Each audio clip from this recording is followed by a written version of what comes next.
मुन्ना वहीद है जो बिक गई कि उन्होंने डील के बाद 5 करोड़ रुपया लिया। जौहरी परवेज लाई और उसका बरखुरदार भी जो है वो शामिल है। आज जो हमारा नंबर है वो अल्हम्दुलिल्लाह 188 के ऊपर। अगर ये पूरा जोर लगा ले तो वो 160 165 से ऊपर नहीं जाती।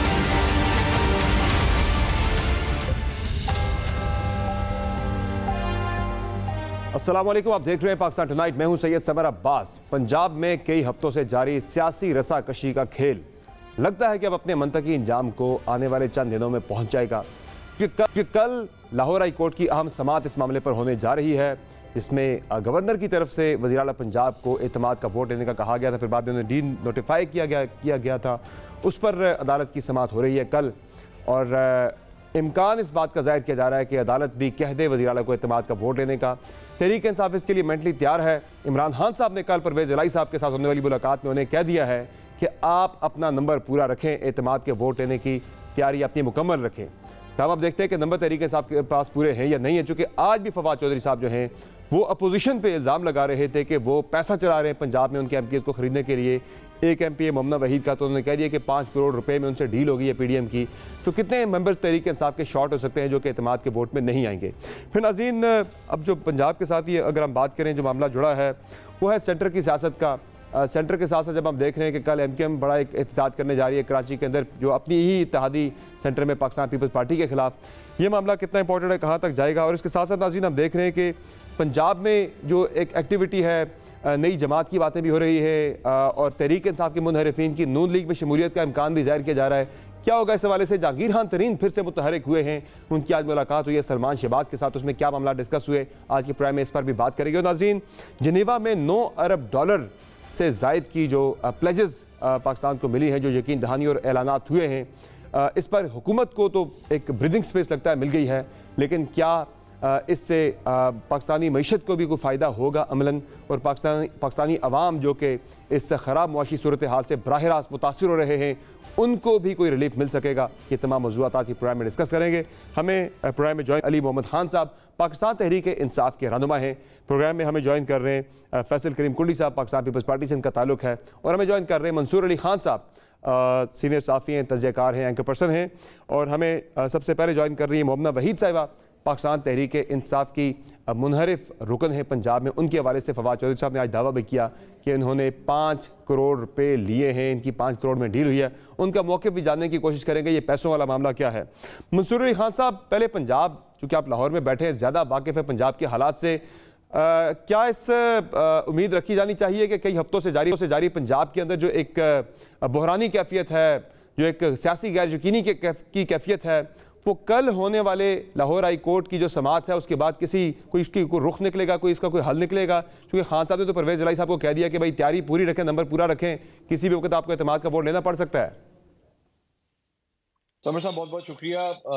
सबसे पहले अगर कल के हम जो कानूनी मामला थे अगर उसके बारे में बात करें तो मुझे ये लगता है, क्योंकि मेरी जो चंद लोगों से मेरी बात हुई है, उनका ये मानना है कि शायद ये मामला जो है वो अभी कल भी रिजॉल्व नहीं होगा, और अगर अदालत की जानिब से कोई ऐसा हुक्म आता भी है एतमाद का वोट लेने का, तो ये कोई इतना पीसफुल ट्रांजिशन जिस तरह कहते हैं ना, ये वैसा नहीं होगा। दोनों साइड की जानिब से जो है वो इसमें हुल्लड़बाजी का और अमन अमान की सूरत हाल को खराब करने के चांसेस भी नजर आते हैं। और खास तौर पे पिछले 48 घंटे में जो डेवलपमेंट्स पंजाब असेंबली के अंदर हुई हैं, जिस किस्म का रवैया हमने वहां पे देखा है, उससे काफी हद तक ये नजर आता है। आज राना सनाउल्लाह साहब की गाड़ी के ऊपर एक जूता फेंका गया, मतलब which is a very bad taste. मुल्क के वजीर दाखिला है और उनके साथ इस तरह की हरकत हो। उसके बाद मुस्लिम लीग नून की जानिब से जिस तरह हुटिंग हुई है पंजाब असेंबली के फ्लोर के ऊपर, तो इन तमाम चीजों से यही लग रहा है कि मामला इतने आराम से रिजॉल्व नहीं होगा।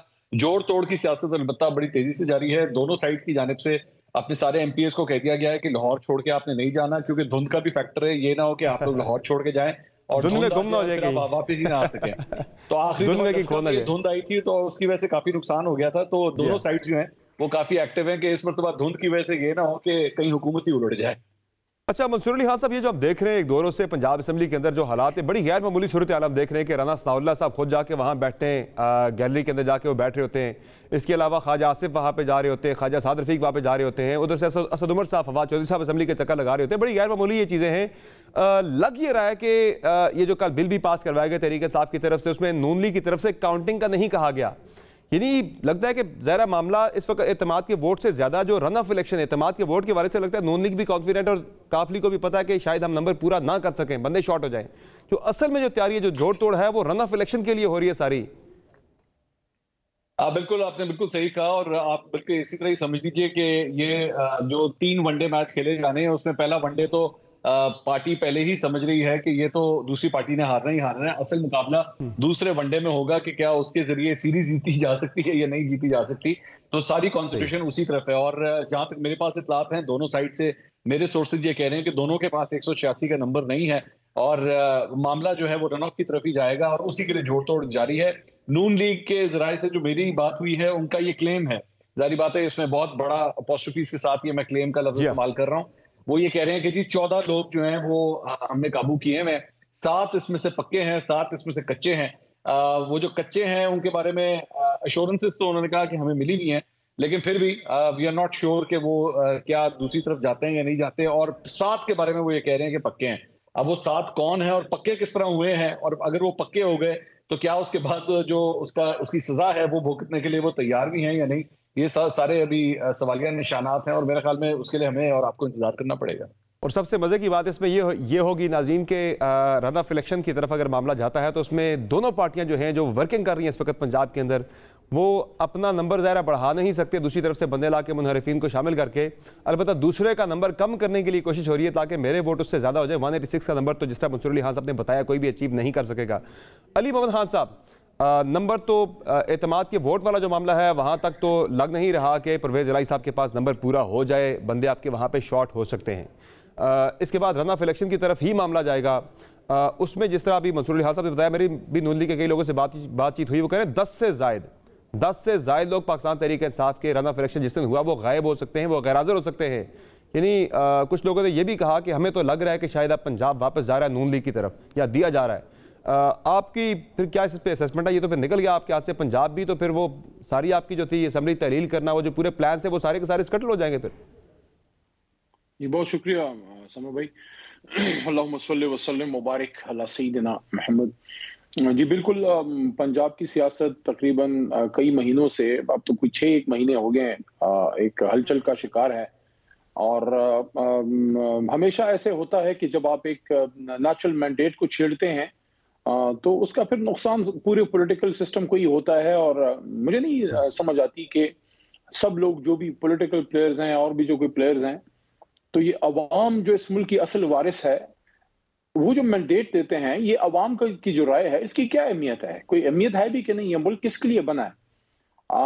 देखें, ये जो अभी ज़िमनी इलेक्शन हुए, मैं बहुत सी जगहों पे मैं कैंपेन के लिए खान साहब ने भेजा, मैं गया और मैंने देखा जो अवाम का उधर मूड था और आसान नहीं था। मेरे ख्याल में इस बात से आप सब एग्री करेंगे कि आसान नहीं था।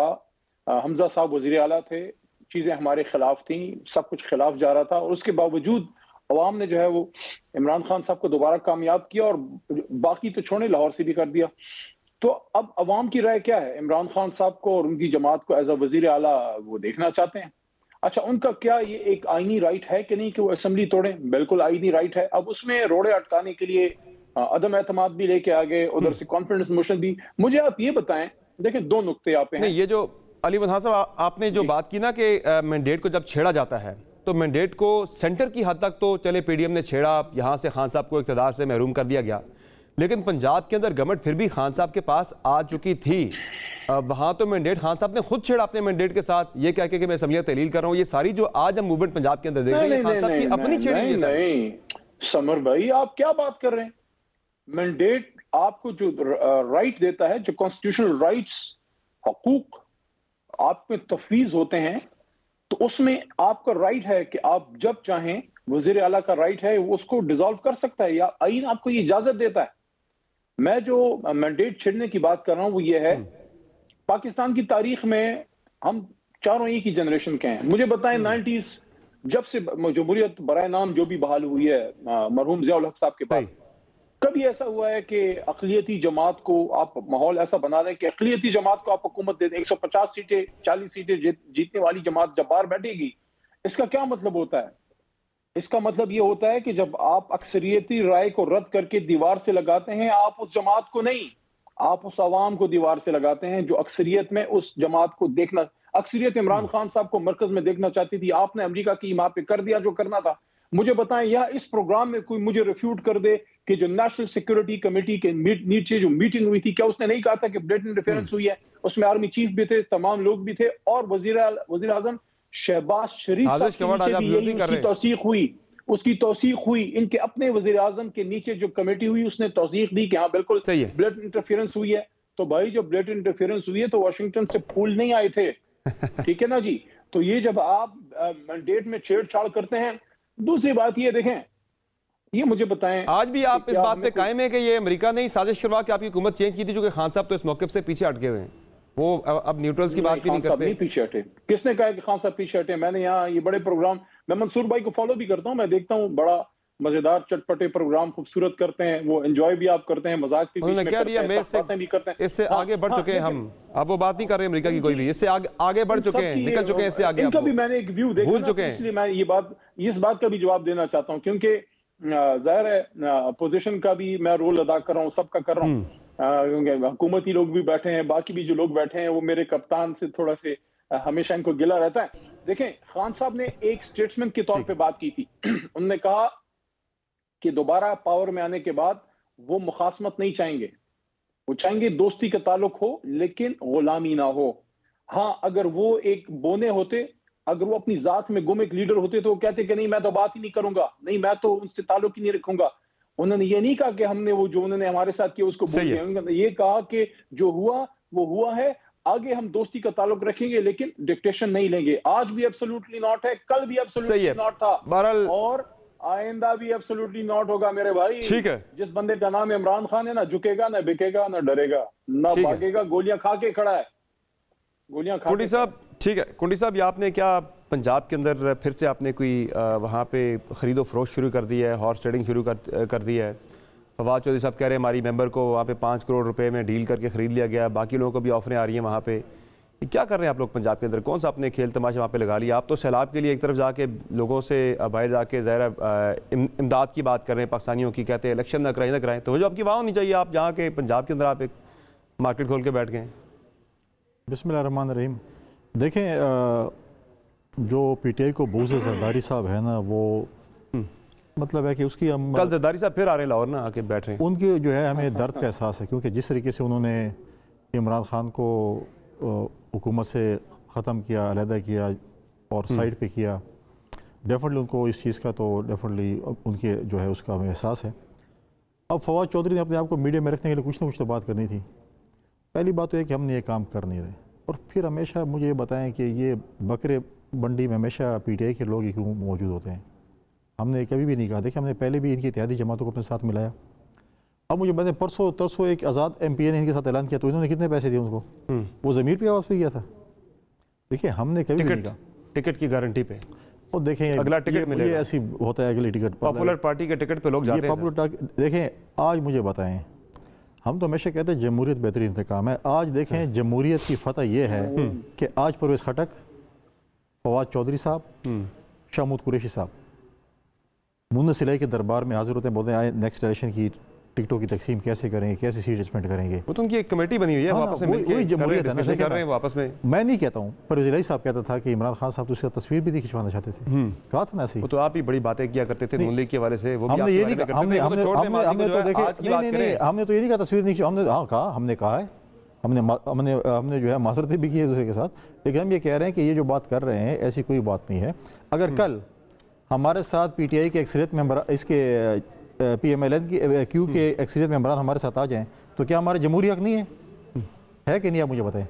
जमहूरी हक तो आपका है, लेकिन वो कह रहे हैं कि आप लोग फ़ोन शोन करवा रहे हैं कि नामालूम नंबरों से कॉलें आ रही हैं आजकल हमारे बंदों को तोड़ने के लिए पंजाब के अंदर। जो है ना, ये अब पंजाब के कुछ ये इनके औसान खता हो चुके हैं। अब इनको समझ नहीं आ रही कि हम क्या करें, कभी क्या डायलॉग मत कभी कर दे। इनके जमहूरी हक, हमारे भी जमहूरी हक, हम हमारे पास जिस दिन भी मेंबरान पूरे इनके पास है ना। साहब कल से फिर आ रहे हैं लाहौर ना, जब भी उनकी मर्जी, आज रात को आ जाएंगे। वैसे कह रहा हूँ आप रोक सकते हैं, प्रोजेक्ट पे रोक सकते हैं, इसी प्रोजेक्ट पे आ रहे हैं पंजाब असेंबली वाले। वो पाकिस्तान के प्रेसिडेंट रहे, जिधर हम कह रहे हैं कि इमरान खान क्यों लाहौर में बैठा हुआ है? मैं तो पूछ रहा हूँ, उनका घर है अपना लाहौर में। तो ये बंदीगाला किसका है? निकाला भी उनका घर है, तो फिर इस लाहौर की जो भी है। लेकिन मैं पूछ रहा हूँ जरदारी साहब से, पूछ रहा हूँ आपसे कि वो लाहौर इसी प्रोजेक्ट के लिए आ रहे हैं, देखिए जरदारी साहब दिल्ली के लिए, जो जरदारी साहब की अपनी मर्जी, जब वो आए जब वो जाए की बात। तो दूसरी बात यह है कि हमारा जमहूरी हक है कि ये नहीं कह रहा गलत कर रहे हैं, हमारा जमहूरी हक पूछ रहा हूँ आपसे कि वो हमारा जमहूरी हक है कि हम अदम एतमाद की तहरीक है कि नहीं है। बिल्कुल है आपका। मेरे भाई ने भी बात की अली खान साहब ने कि हर डेमोक्रेटिक हुकूमत में अर्ली इलेक्शन भी है, असम्बलियाँ तोड़ने भी हैं, अदम एतमाद भी है, सब कुछ है। तो हमारा जमहूरी हक, अगर हमारे साथ मेम्बरान और हमारे साथ पार्टियाँ शामिल हो जाती हैं कल, तो क्या हमारा जमहूरी हक नहीं? इनके पास अगर मेम्बरान है, कल एतमाद का वोट ले लें, सही है, काम ही खत्म हो जाए। शामिल होना अच्छी बात है, शामिल अगर कोई हो जमहूरी तौर पे, लेकिन वो करे शामिल करवाए जा रहे हैं तो उस पर नहीं। अब अगर हम बोले करवा देने वाली बात है, इन्होंने जब सेनेट में किया तो क्या इनके ज़मीर की आवाज़ पे गए थे? ऐसी मतलब ये कहते हैं कि हम कह रहे हैं कि इन्होंने सेनेट में किया था, फॉर एग्जाम्पल इल्ज़ाम लगाना ना, हम भी कहते हैं इन्होंने पैसे दिए थे, ये तो कहते हैं ज़मीर की आवाज़ पे आए थे, ठीक है। लेकिन ये बात जो इनको छोड़ के जाए वो पैसों पे गया है, जो इनके साथ मिले वो ज़मीर की आवाज़ पे है। देखिए इनके पास, देखिए चौधरी परवेज़ इलाही है, कल हमारे साथ डिप्टी वज़ीर आज़म थे, इनके पास गए, हमारे पास आए, फिर इनके पास चले गए, कल क्या पता किसके साथ हों। अच्छा मंसूर अली खान साहब, ये जो खरीदो फरोख्त की बात हो रही है, तहरीक इंसाफ इल्ज़ाम लगा रही है कि हमारे बंदों को टेलीफोन कॉल्स नामालूम नंबर से करके प्रेशराइज़ किया जा रहा है अलग होने के लिए, और एक नई पार्टी की भी आजकल बड़ी गूंज है पंजाब के अंदर। आप भी बात कर रहे थे चौधरी सरवर साहब के साथ, आपने गुफ्तगू की, कुछ आपकी हुई थी उनसे बातचीत, बाकी भी आपकी उन लोगों से राब्ते वगैरह हुए, खबर आपके पास आई है कि क्या चल रहा है मामला? कोई नई पार्टी बन रही है? पहले हमने सुना था कोई इंडिपेंडेंट्स आ रहे हैं, तहरीक इंसाफ में जो इलेक्टेबल्स गए थे वो इंडिपेंडेंट्स अपना ग्रुप बना के आ रहे हैं कि कोई नेशनल असम्बली की 15 से 20 सीटें ले लें, पंजाब की कोई 40 से 50 सीटें ले लें और अपना एक धड़ा बना लें। अब कोई पार्टी की बात हो रही है। आज जहांगीर तरीन साहब की मुलाकात भी हुई सलमान शहबाज के साथ, उसी पैराई में आप देख रहे हैं इस मुलाकात को, जहांगीर तरीन का एक्टिव होना, क्या लग रहा है आपको? सरवर साहब, सबसे पहली बात तो ये कि मेरे ख्याल में इस सिलसिले में पाकिस्तान तहरीक इंसाफ के जो शको शुबहात हैं और जिस तरफ वो इशारे कर रहे हैं, नामालूम नंबरों से फोन कॉलें आना, ये सारा कुछ मेरे ख्याल में इनसे बेहतर कोई नहीं जानता, क्योंकि सारी बात है ये सारी चीजें के लिए हो चुकी हैं। 2018 के इलेक्शन से पहले सब कुछ हुआ है, और ये जो धड़ा बन रहा है, जो एक तीसरी कुव्वत बन रही है, ये बिल्कुल उसी तरह की कुव्वत है जो खुसरो बख्तियार साहब की बनी थी, और वो भी रातों रात जो है पाकिस्तान तहरीक इंसाफ में शामिल हो गई थी। हम सब जानते हैं ये बात। तो पाकिस्तान तहरीक इंसाफ के गिले शिकवे बिल्कुल जायज हैं। लेकिन बाद में अभी थोड़ी देर पहले अली मोहम्मद खान साहब, आप यकीन कीजिए कि पाकिस्तान तहरीक इंसाफ के चंद लोगों में से अली मोहम्मद खान साहब एक ऐसी शख्सियत हैं कि मैं दिल से उनकी रिस्पेक्ट करता हूं, क्योंकि ये अपनी बात के ऊपर जो भी ये सही समझते हैं उस पर स्टैंड लेते हैं और डिसेंसी के साथ स्टैंड लेते हैं। ना इनके मुंह से मैंने कभी कोई फजूल किस्म की गुफ्तगू सुनी है, बड़े डिसेंट तरीके से अपना पॉइंट ऑफ व्यू देते हैं। I really respect him a lot. लेकिन मैं इनके कोर्ट के अंदर अपनी ये बॉल फेंकना चाहूंगा, और मैं चाहूंगा कि अपने दिल के ऊपर हाथ रख के कसम खा के बात मुझे आज कहें कि आपको क्या कभी एस्टैब्लिशमेंट ने सपोर्ट नहीं किया था? क्या आप लोगों ने इमरान खान साहब को तो ऑन रिकॉर्ड ये नहीं कह चुके कि जी मुझे बंदे पूरे करने थे, बजट पास कर मैं इन लोगों को कहता था कि मुझे बंदे पूरे करके देते थे? ये खुद अपने मुंह से कह चुके हैं। क्या सेनेट के अंदर सादिक सिंजानी के खिलाफ जब तहरीक इंसाफ आई थी तो 14 लोग किस तरह वो जमीर की आवाज के ऊपर इधर से उधर गए थे? क्या वहां पे पैसा चला था कि नहीं चला था? चौधरी सरवर साहब खुद जब पंजाब असेंबली के अंदर इलेक्ट हुए थे बतौर सेनेटर, तो तब मुझे बताइए उनको अपने तादाद से ज्यादा वोट किस तरह मिल गए थे? तो आप अच्छी तरह जानते हैं, ये बिल्कुल अच्छी तरह जानते हैं। और आपको याद होगा जब मुस्लिम लीग नून वाले कहा करते थे खलाई मखलूक ने काम किया है, खलाई मखलूक ने, तो अली मोहम्मद खान साहब और पाकिस्तान तहरीक इंसाफ के दीगर अफराद इनसे यही कहते थे, बताएं ना, बोले ना कौन है खलाई मखलूक।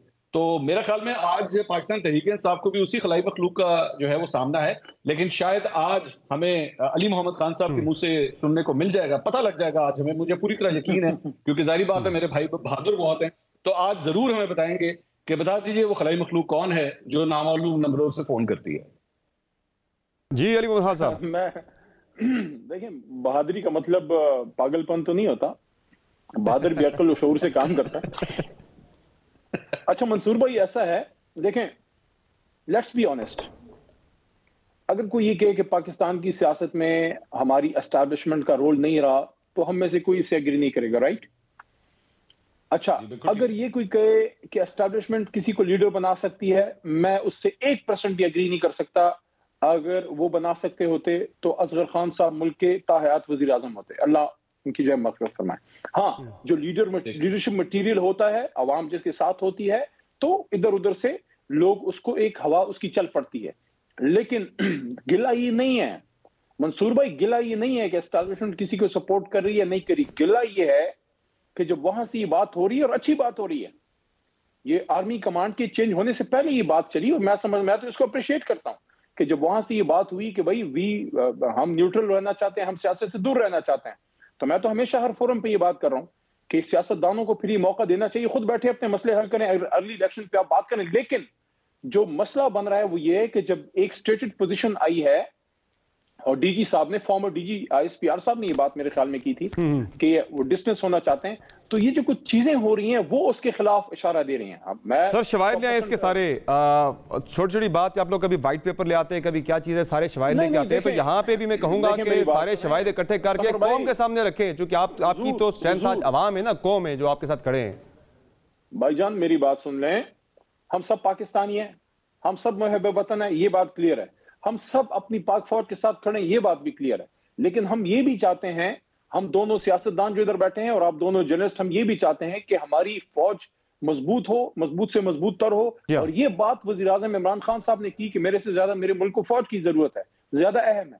तो हम सब चाहते हैं कि वो नॉन पॉलिटिकल हो और वो इससे दूर रहे। अगर ऐसा है तो हमको उसको अप्रिशिएट करना चाहिए। लेकिन जो 3-4 चीजें हो रही हैं, देखें, एक तकरीबन मेरे ख्याल में 6-7 साल हो गए हैं जो MQM का जो हुआ है, जो उनके साबिक लीडर बाहर हैं, जो उनके मुख्तलिफ धड़े मिल रहे हैं, ये अचानक मोहब्बत का पैदा होना, और फिर बलूचिस्तान में बाप, देखें बाप होता है, लेकिन बाप का बगल बच्चा जब बाप बन जाए ना, बगल बच्चा बन रहा है पीपल्स पार्टी का। ये पूछे हमारे फॉर्मर डिप्टी स्पीकर साहब से, कुंडी साहब बैठे हैं, ये बाप को बगल बच्चा क्यों बना रहे हैं, क्या वजह है, ये कैसे हो रहा है, सारा अचानक कैसे हो रहा है?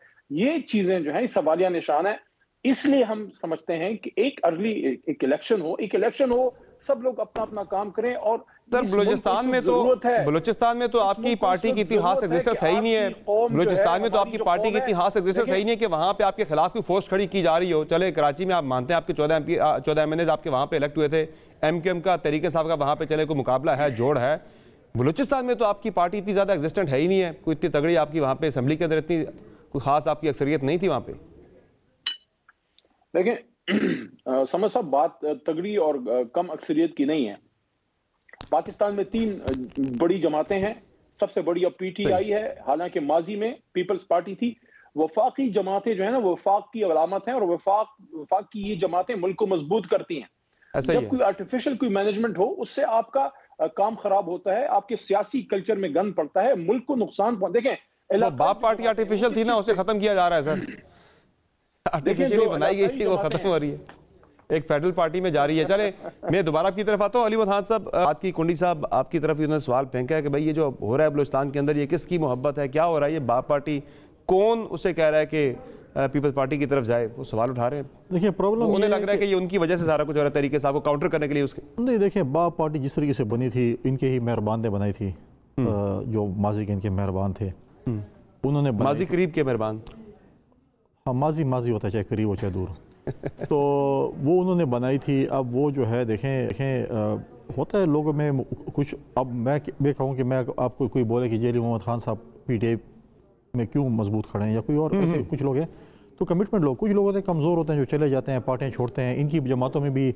ऐसे परिंदे हैं कि जो कई शाखों से उड़ के आए हैं, हमारी जमातों में भी होंगे। हमारी पार्टी में तो ज्यादा अक्सरियत में लोग वो थे ना सर, जो किसी के इशारे पे वहां गए थे, अब इशारा हो गया आपकी तरफ आ गए। मैं बताऊं बहुत सी की जमात में भी ऐसे हैं कि एक मिस कॉल की मार है, ठीक है, वो अक्सर शायद उन्हें मिस कॉल ही गई हो बाप वालों को। नहीं, वो जो है ना आपके लिए वो जो आजकल बहुत मतलब है कि आगे होते हैं, हमें पता है वो कैसे मतलब है किन की पार्टी से होते हुए, लेकिन वो उसको छोड़े। देखिए उन्होंने बाप पार्टी ने डिसॉल्व हुआ था, वो डिस्प्लिन की गोली थी, खत्म हो गई उनकी। अब उन्होंने किसी पॉलिटिकल पार्टी को ज्वाइन करना था, और अगर हम कहें कि हमारे पास अगर वो PTI में जाते तो ठीक थे, नहीं बात तो ये क्या, अगर आज कोई PTI में जा रहा है तो वो ठीक होगा, जो भी उस पार्टी में तो गलत है। देखिए बलूचिस्तान के अंदर तो पीपल्स पार्टी, देखिए बलूचिस्तान के देखिए पाकिस्तान पीपल्स पार्टी ने जरदारी साहब ने इलेक्ट होने के पहले ही दिन उन्होंने बलूचिस्तान की आवाम से माफ़ी मांगी थी, फेडरेशन उनके साथ जो ज्यादती की थी, हालांकि हमने नहीं की थी, माजी के डिक्टेटर ने की थी, हमने हकूक़ आज़ाद बलूचिस्तान दिया, हमने बलूचिस्तान के लोगों के लिए हम उनकी आवाज़ बोले, उनके लिए हम खड़े हुए। लेकिन अगर वो हमारे साथ आ रहे हैं, हमें तो कभी इतराज़ नहीं, आपके पास क्यों लोग, आप भी मेहनत करें, आप भी लोगों को लेके आएँ, आपके साथ भी लोग शामिल हों, करें, ये तो हर किसी का जमहूरी हक है। अब ये तो नहीं है कि हम कहें कि हमारे पास उन्हें वो सहूलत दस्तयाब फिलहाल नहीं है। जो दूसरी बात है कि मेरे भाई ने बड़ी अच्छी बात की है, पॉलिटिकल बंदे हैं, देखें आप और हम अगर लड़ेंगे ना, ये और हम लड़ेंगे तो इसी तरह इस्टेब्लिशमेंट भी रोल प्ले करेगी, जुडिशरी भी रोल प्ले करेगी। जब हम आपस में बैठेंगे और अपने फैसले खुद करेंगे तो मान रहे हैं कि अभी एट प्ले है ये कह रहे हैं ना कि इस्टेब्लिशमेंट, वो तो देखें आर्मी चीफ ने खुद अपने यूनिफॉर्म में खड़े होकर माना था इस्टेब्लिशमेंट आज के बाद सियासत में हिस्सा नहीं लेगी, मतलब है कि वो ले रही थी। अगर हम अपनी दाढ़ी किसी और के हाथ में देंगे तो ये हमारे साथ अशर होगा। अगर हम और आपस में बैठेंगे और कहेंगे कि ठीक है जितने भी इख्तलाफात सही हम आपस में बैठ के अपने मसाइल काल निकालेंगे तो कोई भी हमारे जुरिस्डिक्शन में इंक्रोचमेंट नहीं कर सकता। इंक्रोचमेंट उस वक्त होती है जब हम एक दूसरे के साथ नहीं बैठेंगे। चलो जी, एक दूसरे के साथ बैठना है। जी जी जी जी, ये ना कुंडी साहब कह रहे हैं दाढ़ी किसी और के हाथ में, यहाँ तो लोग दाढ़ी दे के साथ में ब्लेड भी दे देते हैं कि करो जो करना है। सिर्फ एक तारीखी हवाला मैं दुरुस्त करना चाहता हूँ कि अभी कुंडी साहब ने कहा, मैं अप्रिशिएट करता हूँ अगर जरदारी साहब ने किसी गलती का माना है, ठीक है, अगर उन्हें माना है अप्रिशिएटेबल है, लेकिन ये भी याद रखिए तारीख की दुरुस्तगी के लिए कि बलूचिस्तान के साथ अगर सबसे कोई बड़ी ज्यादती हुई तो वो एक सियासी रहनुमा ने की। First civilian martial law administrator Bhutto sahab के दौर में वहां ऑपरेशन हुआ, तो ये तारीख का एक तारीख बाब है जो हमें सबको याद है। सही है। चले एक बात कहना चाहूंगा अगर आप इजाजत दें। चले अच्छी बात है, वो माफी अगर मांग रहे हैं तो चले इसी पे एक जवाब अपने टाइम पे दूंगा इनको। चले एक ब्रेक लेते हैं, ब्रेक से वापस आएंगे। एक और बड़ा मामला उसकी बारे साथ रहेगा।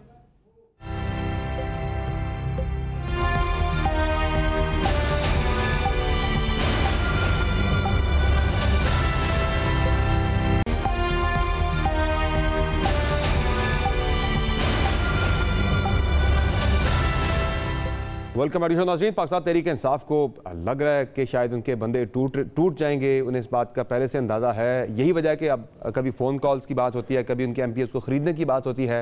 आज फवाद चौधरी साहब ने MPA मोमना वहीद के हवाले से दावा किया कि उन्हें 5 करोड़ रुपए में उनके साथ डील हुई है। उन्हें क्या इल्ज़ाम लगाए मोमना वहीद साहबा पे, ज़रा सुन लें। मोमना वहीद है जो बिक गई, जिसके बारे में बताया जा रहा है, रिपोर्ट्स हैं कि उन्होंने डील के बाद 5 करोड़ रुपया लिया और लोटी होने को तरजीह दिया। नए आर्मी चीफ उनके आने के बाद जो तवक्को है और जो गुफ्तगू हुई है वो यही है कि वो एपॉलिटिकल और पाकिस्तान में इदारे किसी एक पार्टी को सपोर्ट नहीं कर रहे। लेकिन बदकिस्मती से हमारे जो MPA साहबान हैं मुजफ्फरगढ़ के, उन्होंने साबिक वज़ीर-ए-आज़म इमरान खान साहब के सामने ये बात रखी है कि किस तरह अननोन नंबर से उन्हें कॉलें आई। पहले उन्हें जो है वो रिश्वत की ऑफर की गई। मोमना वहीद साहब हमारे साथ प्रोग्राम में मौजूद हैं। मोमना वहीद साहब बताइएगा कि ये क्या माजरा है 5 करोड़ की डील का, पहले जरा इस पे बताइएगा, फिर मैं आपसे बाकी भी जानूंगा। वो जो नामालूम नंबरों से कॉल्स की बात हो रही है।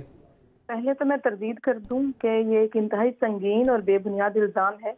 दूसरी बात यह है कि इल्ज़ाम लगाने वाले जो हैं वो चूंकि माजी में इस किस्म की डील्स का हिस्सा बनते रहे हैं, तो उन्हें ऐसा लगता है कि किसी भी पॉलिटिकल मूवमेंट के अंदर जहाँ पर कोई नजरियाती इख्तलाफ होता है तो डेफिनेटली लोग बिक ही जाते हैं, वफादारियां बदल ही जाते हैं, जैसा कि इनका माजी रहा है। अगर इन्होंने परवेज मुशर्रफ का कलमा पढ़ा तो फिर वहां से मुनकिर हुए, तो क्या इनकी कोई बोली लगी थी? क्या ये गद्दार थे? चले आप अपना जरा मुझे बता दें आज के आपको 5 करोड़ रुपए किसने ऑफर किए, किसके साथ डील हुई है, क्या मामला है सारा? जरा चौधरी साहब के अलावा अभी तक किसी ने 5 करोड़ रुपए ऑफर नहीं किए। ना कितने ऑफर हुए हैं? है जी, कितने फिर ऑफर हुए हैं आपको? वो जो डील कह रहे हैं वो कह रहे हैं डील हो गई है। ये मेरा एक नजरियाती और बहुत बुनियादी इख्तलाफ है जो अपनी जमात से नहीं है, जो अपने चेयरमैन से नहीं है। मेरा इख्तलाफ इस वक्त के वजीर आला से है और उसके वापस वजीर आला बनने की ख्वाहिश पर है। ठीक है, मेरे इस इख्तलाफ के पीछे कोई कैंपेन नहीं है, कोई लॉबी नहीं है, लिहाजा मेरे कहीं पर कोई राबते नहीं है। सॉरी। और अगर ऐसी कोई बात होती तो मैं या तो सिंध हाउस में छुपी हुई होती या मैं मर्जियम साहिबा के दिए हुए किसी ठिकाने पे जाके बैठी होती। मेरा किसी से कोई राब्ता ना होता। मैं अपने घर पे बैठी हूँ और अपने घर पे ही रहूंगी इंशाल्लाह। और 5 करोड़ रुपए देखें, मुझे ना ये बात अच्छा नहीं लग रहा, मुनासिब नहीं लग रहा कहना, लेकिन मेरा ख्याल है मुझे कह देना चाहिए कि छोटा आदमी छोटा ही इल्जाम लगाएगा।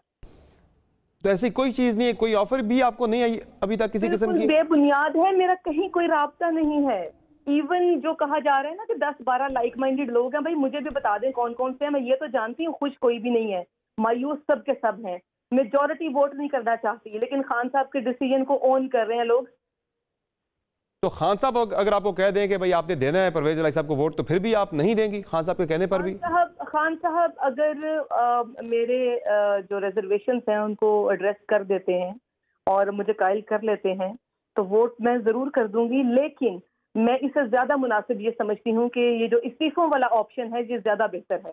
सबसे पहले मैं अपना इस्तीफा दूंगी।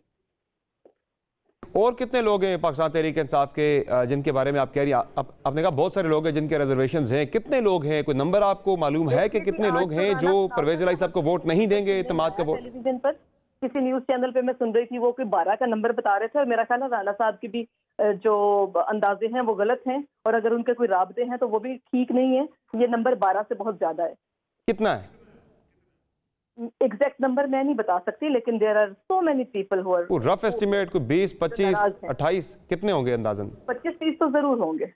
25-30 अरकान हैं जो कि आप कह रही हैं वजह है कि इलेक्शन अब तक नहीं कराया जा रहा। फवाद साहब आज ये भी फरमाते पाए गए कि हमारे पास 189 नंबर है।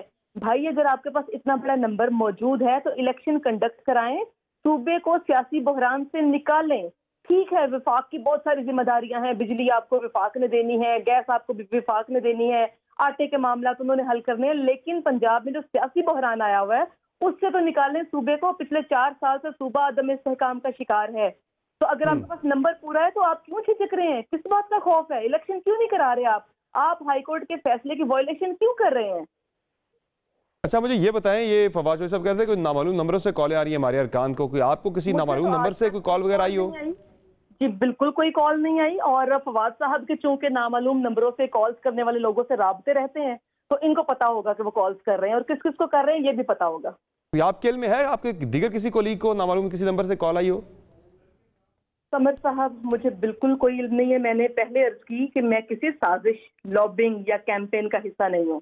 मैं एक ग्रास रूट लेवल पे काम करने वाली वर्कर हूँ। पिछले 15 साल से मेरी एफिलिएशन मेरी पार्टी के साथ है, और मैं बहुत सारी चीज़ों पर इख्तलाफ होने के बावजूद मैं अपने कभी चेयरमैन की रिस्पेक्ट में, कभी हमारे प्रेसिडेंट की रिस्पेक्ट में, मैं सारे मामलात में उनके साथ खड़ी होती रही हूँ। पंजाब असेंबली का जो अभी इलेक्शन हुआ था, आपका मसला क्या बुनियादी परवेज इलाही साहब के साथ? इशू क्या आपको? इशू तो तकरीबन सबको यही है कि सबसे पहली बात यह है कि सूबे के अंदर कोई भी उस तरह की जो इनकी कमिटमेंट थी वो पूरी नहीं हुई। इवन जब सैलाब आ रहा था, अभी सैलाब दूर था, सैलाब आया नहीं था पंजाब में, उस दौरान मैंने इनसे अर्ज की कि ये हालात खराब हो रहे हैं उन इलाकों के। हालांकि मेरा ख्याल है कि इनकी टीम ज्यादा बड़ी होती है, सारे सेक्रेटरीज इनके पास बैठते हैं, सुबह सुबह ब्रीफिंग होती है दफ्तर में सुबह 8 बजे, तो इनको ज्यादा हालात का पता होगा। बहुत सारी चीजें हैं, मिसमैनेजमेंट बहुत ज्यादा थी, छोटे छोटे काम नहीं होते थे। ट्रांसफर पोस्टिंग हमने सुना था कि बुजदार साहब के जमाने में पता नहीं किस तरीके से हुआ करती थी या नहीं होती थी, होती तो अब भी नहीं है। कम से कम पीटीआई के एमपीएस की बिल्कुल कोई काम नहीं होता। इवन हमें तो 8 क्लब में 7 क्लब में भी बिल्कुल ऐसे ट्रीट किया जाता था जैसे अपोजिशन के लोग आ गए हैं। ठीक है, अच्छा कोई अगर जो एतमाद का वोट नहीं ले पाते परवेज इलाही साहब, तो ज़ाहिर है फिर रन ऑफ इलेक्शन होगा, नई सीएम का इलेक्शन होगा, उसमें भी फिर आप वोट नहीं डालेंगी, अपने कैंडिडेट को गैर हाजिर रहने को तरजीह देंगी? क्या होगा आपका लाएमल? नहीं जी, अगर हमारे अपने कैंडिडेट आते हैं पाकिस्तान तहरीक इंसाफ के तो सबसे पहले मैं वोट डालूंगी। सही है, परवेज इलाही साहब को वोट आपने नहीं देना, सिंपल जी, इट्स वेरी सिंपल। चले हमारे साथ रहेगा मोहम्मद वही साहब, अली मोहम्मद खान साहब भी हमारे साथ मौजूद है, पाकिस्तान तहरीक इंसाफ के रहनुमा है, वो भी आपको सुन रहे, वो इस पर जवाब भी दे सकते हैं। अली मोहम्मद खान साहब, ये 20 से 25 बंदों का जो है वो बता रही है, बल्कि 25 से ज़ायद का कह रही है मोहम्मद वही साहब के बंदे जो हैं आपके परवेज इलाही साहब पर एतमाद का इजहार नहीं करने जा रहे, उन्हें एतमाद का वोट नहीं देने जा रहे, तो ये तो एतमाद के वोट वाला मामला तो फिर आपके हाथ से निकल गया ना। अब आप रन ऑफ इलेक्शन की तैयारी करें पंजाब के अंदर। देखिए समर भाई, एक तो मैं बात कर दूं, मोमिना बीबी से मेरी कभी मुलाकात नहीं हुई, क्योंकि मैं हुई होगी लेकिन मैं मरकज में था तो ज्यादा कभी इंटरेक्शन नहीं हुआ। हमारी बहन है, सिस्टर है, हमारी कुलीग है, और ज़ाहिर है 15 साल से जमात में है, तो 15 साल तो मेरे भी नहीं हुए, तो मेरी तो फिर सीनियर होगी, मेरी बहन है, मेरे लिए काबिल एहतराम है, और ये जो इल्ज़ाम उन पे लगा है बड़ा संगीन है। लेकिन ज़ाहिर है फवाद साहब वहाँ हैं, तो मैं तो इस्लामाबाद और हल्के में हूँ, केपी में, और इस वक्त इस्लामाबाद में बैठा हूँ, तो मुझे वहाँ की, I am not in Lahore, लेकिन फवाद साहब बेसलेस बात नहीं करेंगे। ज़ाहिर है वहाँ वो जिम्मेदार आदमी हैं, और वो खान साहब के उधर तर्जुमान और जमात के तर्जुमान भी हैं, तो बेसलेस बात बगैर सबूत के वो नहीं कर सकते। लेकिन बड़ा ही तकलीफ दे बात है, मैं समझता हूँ कि बड़ा एक मुश्किल बात है किसी को भी सुनना। लेकिन ये मैं जरूर कहूँगा कि बहरहाल जब आप इदारों की मुदाखलत के हवाले से शवाहिद नहीं दे सकते, कोई पैसे चले, पैसों के शवाहिद ही सामने ले आए अली मोहम्मद साहब कोई। समर भाई देखें, इसमें दो नुकात है, मेरी बात सुन लें। आप जब जमात में होते हैं तो आप बहुत सी चीजों से एग्री नहीं करते। डेमोक्रेसी है, डेमोक्रेसी हमारी जमात में जितनी है किसी और में नहीं है। हम कोर कमेटी में और कैबिनेट में फवाद चौधरी सीधे सीधा कह दिया, वो उन्होंने लोटी बनने को तरजीह दी, उन्होंने लोटा कह दिया सीधे सीधा। सर मेरी इससे ज्यादा और क्या बात है? सर मेरा सुन लें, मुझे पूरा करने दें, मेरी बात सुन लें। आपने कहा कि तफसील से हमारी बहन से बात की है। देखें, अंदर आप डिसएग्रीमेंट करते हैं, आर्ग्यू करते हैं, लड़ाई भी करते हैं, लेकिन वो पार्टी के अंदर होता है। बार आप पार्टी या डिफेंड करते हैं या फिर रिजाइन करते हैं। अखलाकी तौर पे मैं समझता हूँ मेरी बहन है, काबिल एहतराम है। लेकिन देखें, फवाद चौधरी साहब ने जो बात की है उसके साथ मैं एक बात और करूंगा। देखें, 63(1)A जो आईन का आर्टिकल है, बड़ा ठीक है, वो आपको पाबंद करता है कि पार्लियामेंट्री पार्टी के फैसले को आपने मानना है। तो अगर आप एग्री नहीं करती तो फिर अमानत है इमरान खान साहब की सीट पर, आपको वापस करनी पड़ेगी। मोहम्मद साहब ये अमानत फिर वापस कर दें, इस्तीफा दे के जो अली मोहम्मद साहब बात कर रहे हैं, देंगी आप इस्तीफा?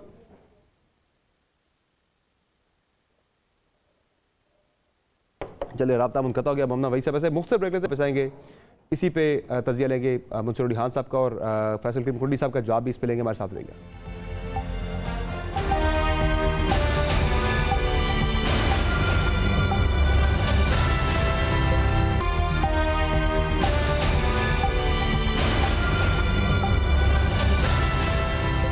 वेलकम बारिश नाज़रीन। पंजाब अब ज़ाहिर है वहाँ पे सारे खेल इस वक्त चल रहा है, सियासी रस्साकशी चल रही है।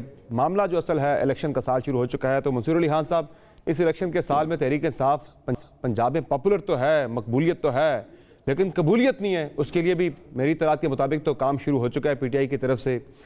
ये बग़ैर कबूलियत के, मकबूलियत की बेसिस पे तहरीक इंसाफ पंजाब के अंदर अपने कदम जमाए रख सकेगी या फिर लड़खड़ा जाएंगे? देखिए, मेरे ख्याल में समर साहब, हमें ये मानना पड़ेगा, और मैं यहाँ पे अली मोहम्मद खान साहब की जो बात शुरू में हुई थी, मैं उससे एग्री करूंगा कि दोबारा बात वही है। इनके ऊपर एक्चुअली पाकिस्तान तहरीक इंसाफ की अगर आप नोट करें तो नारा वही मारना चाह रही है, लेकिन जारी बात है वो कह नहीं सकते कि वोट को इज्जत हो। अवाम का जो वोट है वो चाहे जिसके भी हक में हो, अगर पाकिस्तान तहरीक इंसाफ के हक में है, इमरान खान साहब के हक में है, तो उसकी इज्जत की जानी चाहिए। अफसोसनाक मुकाम है।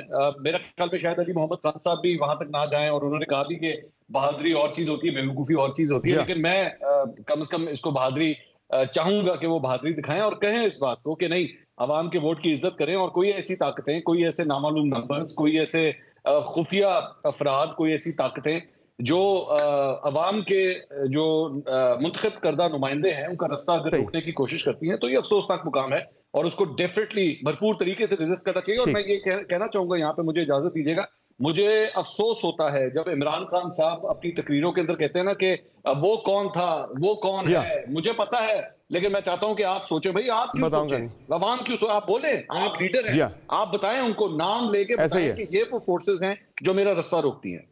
ठीक, कुंडी साहब, आपके साथ मकबूलियत नहीं है, कबूलियत है, खान साहब के पास मकबूलियत है, कबूलियत नहीं है, ये मैच फिर किस तरफ जाएगा? इस इलेक्शन का साथ शुरू हो चुका है पंजाब के अंदर। देखें, इलेक्शन में फैसला होना है, पाकिस्तान के अवाम ने फैसला करना है कि वो किसको कबूल करते हैं, किसको मकबूल करते हैं। वो तो देखें उस पर है। और नॉर्मली ये है कि जिसने ज़्यादा सीटें जीतनी, जिसने अच्छा एक मैं समझता हूँ कि इत्तेहाद बनाना है, उसने अगली हुकूमत करनी है। मेरे भाई ने बड़ी बात की कि बलूचिस्तान में ये, बलूचिस्तान में वो। तो मेरे भाई उस वक्त किधर थे जब हमारा अदम एतमाद नाकाम हुआ था सेनेट में, और उस वक्त इनके पार्लियामानी और ये लोग, इनके दोस्त भंगड़े डाल रहे थे। तो आज कह रहे हैं मुदाखलत कहीं भी नहीं होनी चाहिए। हम ये जब असल में प्रॉब्लम ये होती है, जब हम सियासतदाना पोजीशन में जाते हैं तो फिर अच्छी अच्छी बातें करते हैं। जब हुकूमत में कहते हैं नहीं ये तो ज़मीर की आवाज़, ये चीज़ थी, हम अभी भी कहते हैं। देखें, वो तो आर्मी चीफ ने रिटायर होने के वक्त वर्दी में खड़े होकर कहा था कि जो है जो इस्टेब्लिशमेंट। संजरानी साहब भी जरदारी साहब से कोई राब्ते कर रहे हैं आजकल? देखिए, हमारे साथ बहुत से लोग राब्ते में, कुछ लोग हम डिस्क्लोज नहीं कर सकते हैं क्योंकि वक्त आने पर डिस्क्लोज होंगे। संजरानी साहब के हवाले से कोई नहीं, मुझे इसका इल्म नहीं है संजरानी साहब का राब्ता है या नहीं है। वो बलूचिस्तान के हैं, एक शादी में अगर इकट्ठे हुए हों, उस दिन उसकी बिलावल साहब के साथ भी तस्वीर है। हम गमी खुशी में इकट्ठे होते हैं, हमारे तो ये नहीं कि हमने तस्वीर नहीं खिंचवानी, हमने किसी की शादी पे नहीं जाना, हमने किसी गमी पे नहीं जाना। आपके पास कबूलियत है, मकबूलियत नहीं है, उनके पास मकबूलियत है, कबूलियत नहीं है। तो अली मोहम्मद खान साहब पे लगता है कि कबूलियत की तरफ आपको भी आना पड़ेगा। ये नारे ज़्यादा नहीं चलेंगे एब्सोल्युटली नॉट वाले, हकीकत आपको लगता है माननी पड़ेगी, और उस पर लगता है काम भी शुरू हो चुका है, आपके कुछ रहनुमाओं के बयान में नजर भी आ रहा है। देखिए, मैं समझता हूं कि इस वक्त पाकिस्तान के साथ सबसे बड़ी ज्यादती हो सकती है वो ये है कि या तो अवाम के मैंडेट को तस्लीम ना किया जाए और जो अवामी मेन जो बड़ा लीडर है उसको अगर आप दीवार से लगाएंगे नुकसान मुल्क का होगा। मुल्क के साबिक वज़ीर-ए-आज़म पे जानी हमला हो चुका है, लेकिन इस वक्त भी हुकूमत संजीदा नहीं है, बल्कि जो उस पे हमला करने वाला वकील है उसको प्रेस कॉन्फ्रेंस से सरकारी टीवी से जो है वो लाइव नशर करा रहे हैं। ठीक है सर, मैं मानता था प्राइम का टाइम खत्म हो गया है। नाज़रीन, इतना ही प्राइम देखने का शुक्रिया, इजाजत दीजिए, अल्लाह के बाद।